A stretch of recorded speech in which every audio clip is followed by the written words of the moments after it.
오늘 주식시장 상황 점검해 보겠습니다. 증시 프리즘 박승환 기자와 함께합니다.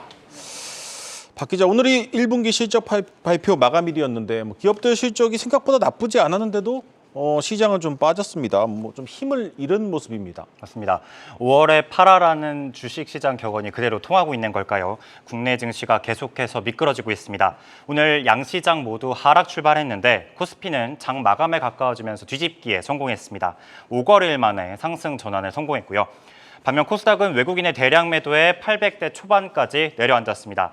지난주 월요일로 넓혀보면 두 시장 모두 전반적인 하락세에 있습니다. 다만 보시는 것처럼 코스닥의 낙폭이 두드러지죠. 네. 원인은 결국 숫자라는 지적이 나옵니다. 코스피의 경우 영업이익 기준으로 컨센서스 대비 상회한 실적을 발표했는데요.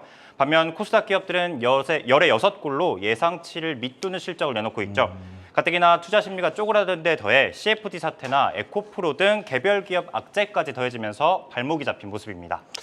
또 에코프로가 등장을 했습니다. 사실 지난달부터 주가가 과열됐다는 논란은 끊이지 않았는데 결국 좀 주가로 보면 좀 무너지는 모습이 나타났습니다. 맞습니다.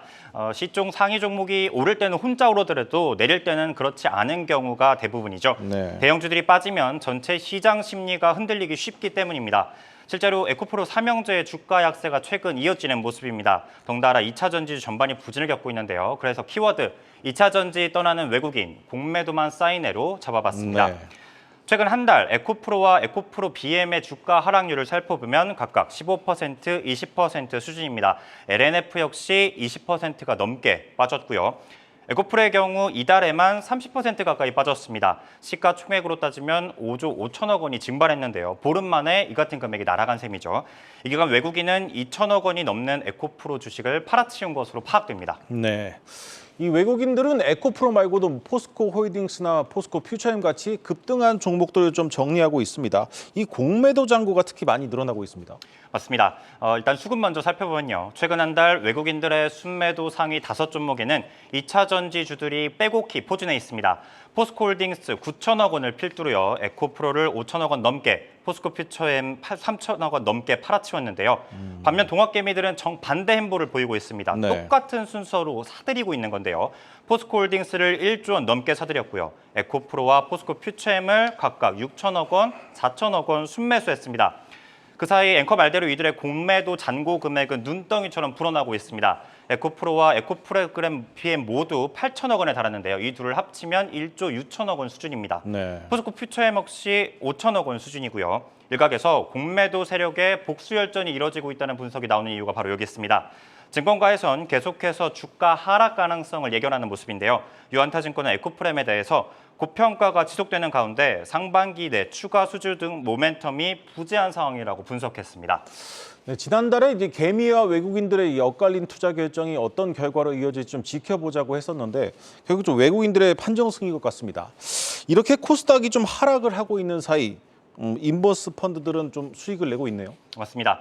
한창 날아오르던 2차 전지 관련주가 휘청이면서 코스닥 투자자들을 우울하게 하고 있죠. 반면 인버스 상장지수 펀드는 미소를 짓는 모습인데요. 그래도 다음 키워드 인버스 나홀로 간다. 너무 팔았나로 잡아봤습니다. 네.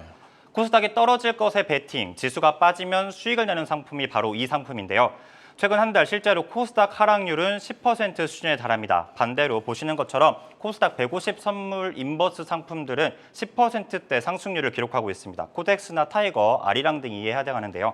국내 지수를 따르는 상품들 가운데 상위권을 차지하는 모습입니다. 지수가 너무 높다는 판단을 했던 투자자들의 선택이 어느 정도 손을 들어준 모습으로 볼 수 있습니다.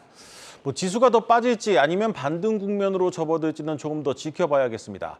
이 한편에서는 좀 워낙 많이 빠지다 보니까 너무 팔았다 이런 의견도 나오고 있죠. 맞습니다. 때문에 두 시장 모두 과매도 구간에 들어왔다는 분석이 조심스럽게 흘러나오고 네. 있습니다.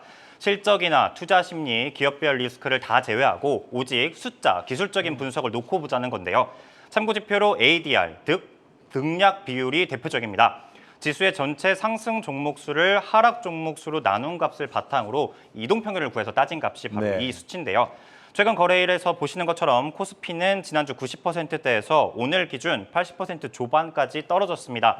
코스닥의 경우 80%대에 머물더니 오늘 70%를 턱걸이했고요. 통상 80%를 내려가면 지수가 과매도 단계에 들어갔다는 게 전문가들 분석입니다.